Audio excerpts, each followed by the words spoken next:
Hey y'all, I've been gone a long time. My voice sounds different because I am getting over a really bad cold. I think it's the flu, or was the flu. But yesterday was a rough day. I had body aches and all kinds of things. So I've been dealing with this cold probably for a full 7 days now. It was okay at first, mild. I could deal with a little congestion, not really coughing, aches every now and then, but then it got worse. Then like my whole body started aching and congestion was just like heavy. Thankfully, those little neti pot thingies has helped some with the congestion. I stayed in bed the entire day yesterday. Um, yeah, tea, liquids, soup, all the things. But I'm better today because at least my body is not aching.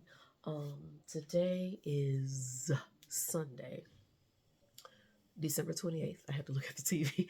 December 28th. I'm in the Midwest. I'm in Illinois. And it is raining as if we're having a spring day. It's really mild outside. It's in the 50s.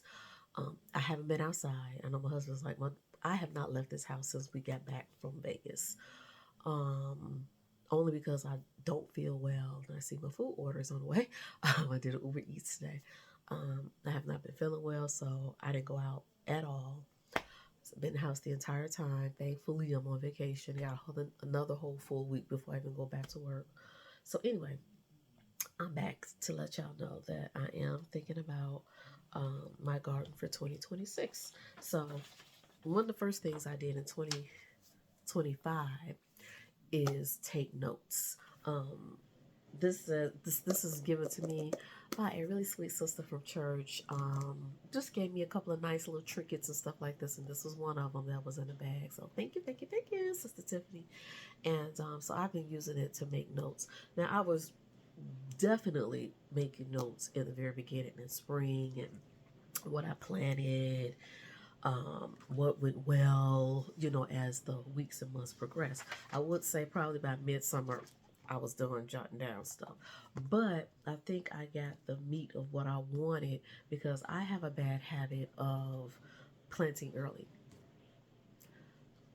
And I would say planting early is bittersweet. And the one thing I like about, I should say, sowing seeds early, like for me, Midwest Zone 6, we used to be Zone 5. But anyway, is that I get a jump start to stuff like peppers and tomatoes and stuff like that. That takes like a really long time to harvest later in the season, the summer months.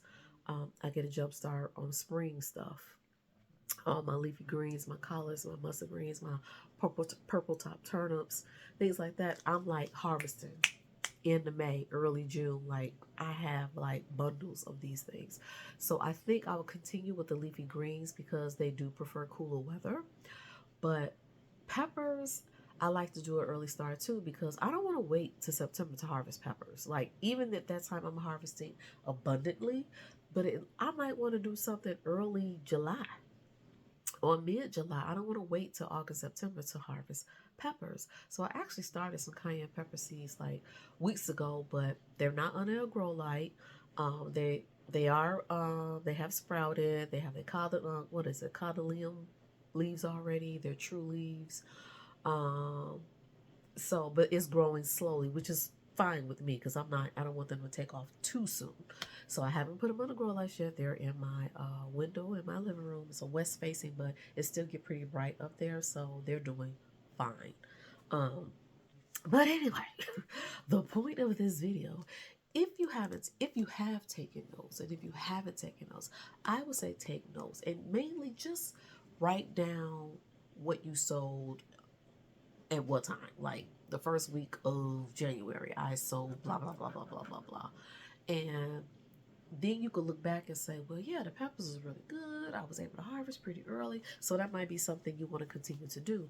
Or you could say, the bitter part about sowing seeds early is that you're nursing them for months, like 5 months. You're nursing seedlings, okay, and they grow, they get bigger. You have to keep up potting.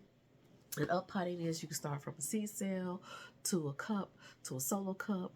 to a 5-6 inch pot to a 10-inch pot because the plants are like, I'm ready to take off. And so, because it's too cold for them to go outside, you keep them indoors, and that means you have to keep nursing them. So, some people don't like to start too early because they don't want to fuss over seedlings for 5 months before they can actually put them outside. So, do what's best for you and do what works for you.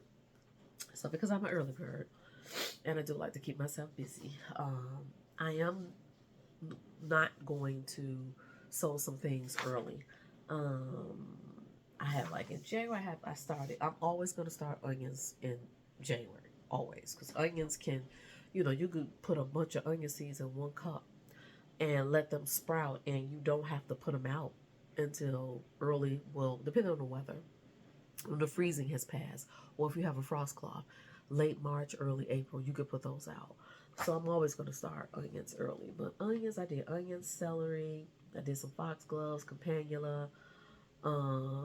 Foxgloves, the seeds never germinated. I did some winter sowing. I did stock. I did butterfly weed. I did bok choy. All my leafy greens that I went to sow was beautiful. I'm doing the same thing again this year.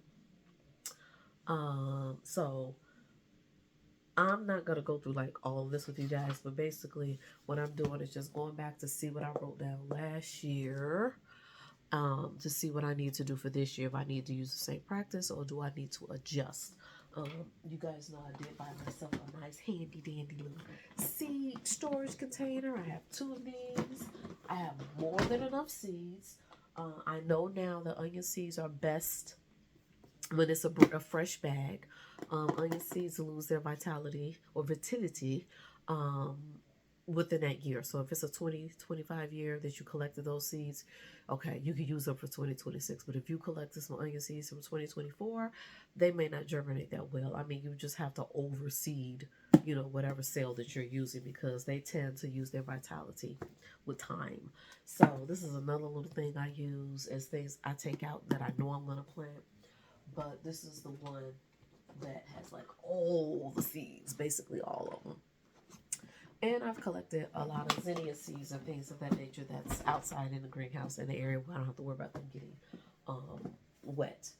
But just start thinking about it. I know it's late December, January be coming around, but if you know you want to do onions, if anything, and you're in my zone, zone 6, sow those in January. And again, they can stay in the same cell, all sprouted up, and they could just be like that and just keep them watered and stuff like that.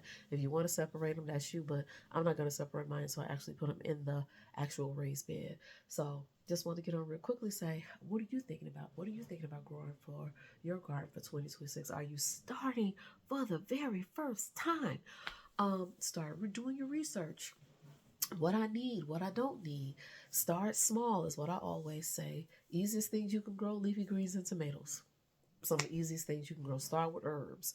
I will try to add as many videos as possible as I begin my journey, and I'll put those little beginner tips in there so far.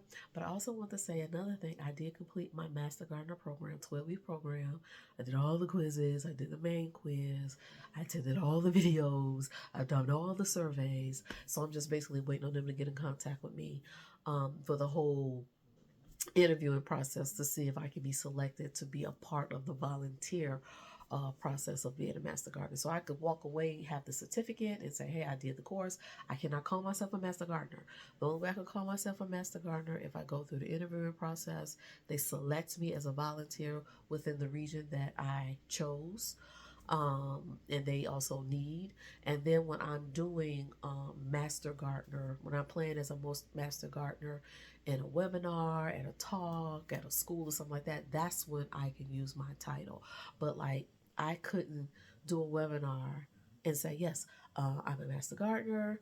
I can say I'm not sponsored by the Illinois Extension Master Gardener Program, but I can't say I'm a Master Gardener. But that particular webinar or talk would not be about me being a Master Gardener. I would only like wear that name badge when I'm actually representing them on a program that they approve that I could attend or go to and represent. So anyway, that's all I wanted to say. It's a lot of things to learn. I have a lot of knowledge, a lot of resources to get the knowledge that I need to do the things that I want to do. It's a lot of information. Some I remember, most I don't. And I'm not going to remember a lot of until it becomes more repetitive. So anyway, I just want to get back to you guys and let you know I have not gone away. Life is lifing. I don't do a lot in the winter anyway. I'm keeping all my citrus trees in the greenhouse and checking on them. And there's a heater in there, so we're gonna see what happens. But I'll get back to you guys another time. Just want to check in and wash your hands, stay away from German people because somebody that gave me their bug, y'all. Okay, love y'all. Be a blessing. No, I'm fogging right now. What is it? Be blessed, but also be a blessing. All right.